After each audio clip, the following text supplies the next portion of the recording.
Well, hello everybody. This is what your page is going to look like when you hit create.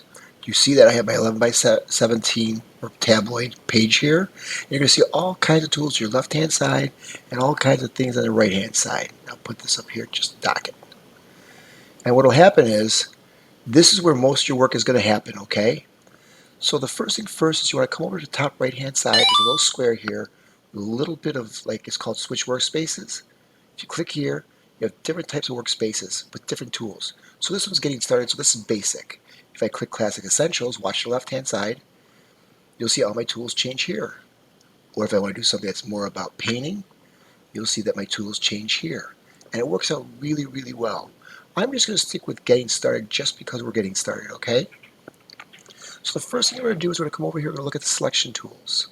That's how we select things that we draw. And if you hover over it, you'll see that it actually shows you what it does, small videos. But first we're going to come over to the Shapes tool first, okay? So let's go ahead and click on Circle. I'm going to click the circle, I'm going to click it on my drag. And as you see, it's going to be white and it's with a black little outline. Well, how do I know that? Is if you come over to the right-hand side, you'll see this tab I'll put off the side here. There's a tab called Properties. Properties tell you exactly what everything is. It tells you where everything is transformed at, the size of it, what angles it's at, what the height is, whatever you want. Now, mind you, I know we're in points, but if you wanted to and change it, you can also change this. We'll go height and our width. We'll make it 500 points by 500 points. It'll change it too. So know that that'll all change. So you can actually do what you want. If you want it to be inches, we can do it as in 5 inches. Instead of putting points or PT in it, just put I in it and it'll change it. Okay? So with that being said, we're going to move down a little bit more. You'll see I can flip. Actually, let's see if we can show you something quickly. You can see that I can flip it left and right, up and down. It really doesn't show it very well. We go this way, left and right, or top and bottom. Okay? So that's what you can do for sure. And that's going to help you if you want to change something in the wrong direction. It's very easy to do. Now we're going to come down here. That's under Transform. So let's now come over to Appearance. Appearance is what we call a fill color. With the fill color, you click on the actual color itself. I can pick a color, and it changes. Whatever color I want.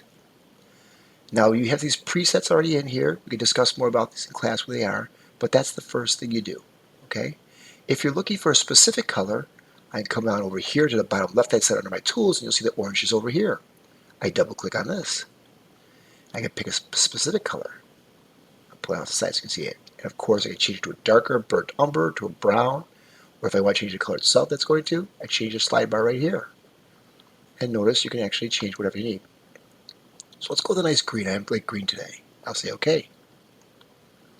Now the next thing we see down under Appearance is a stroke. A stroke is an outline. See, we're going to call it a stroke, so stick to that, but it's considered an outline. As you can see, it's got a black stroke because it says black here. If we want to change the color, yes, we can. Same way as we change the color. Make it into a red one. We can make it into a brown one. We can make it into a blue one, but we'll keep the red so you can see it, okay? I'll click off to the side. If I want to change that red again, notice where I changed the green over here and I'm looking for a specific red. I just double click here. And I can change my colors. And we can change it to a blue one or to a pink one or whatever you want. We'll keep it as pink. How does that sound? And you can see it right there. Now, with that being said, let's get rid of this. I can change the thickness of that. The stroke is right here to the right-hand side. You can either do a slide bar, or actually no, they got drop downs. There's 7 points. Or I just click up and down. Let's keep going up. And you can see it get thicker and thicker. Okay? That's the cool part about strokes. If you want the stroke, as you can see, it overlaps half inside, half outside. You can change it also. Just click the word stroke. And notice you'll have it right here. Outside, that's inside, and outside. You can go sort of the lines. And that works well too. But wherever you see this underline or this dotted underneath, that means there's other things you can do. Okay? Also with the Appearance, we can mess with the opacity. Let's say you only at 60%, 70%. Notice the whole thing changes at 70%. And you can tell its opacities change, and I'll show you here why. So I come here, change this really quick, come here, and we do this. As you can see, the opacity it is because there's the same color, and here's the other color. So this is a color of the overlapping. So you can actually see through it. That's what opacity means. I can see through it. Okay? So let's delete that one. And right there, I'm going to stop right there. But we just covered the actual things on here. We covered what the colors, appearances, and we'll take a look at more soon, okay? Thanks so much. Talk to you soon.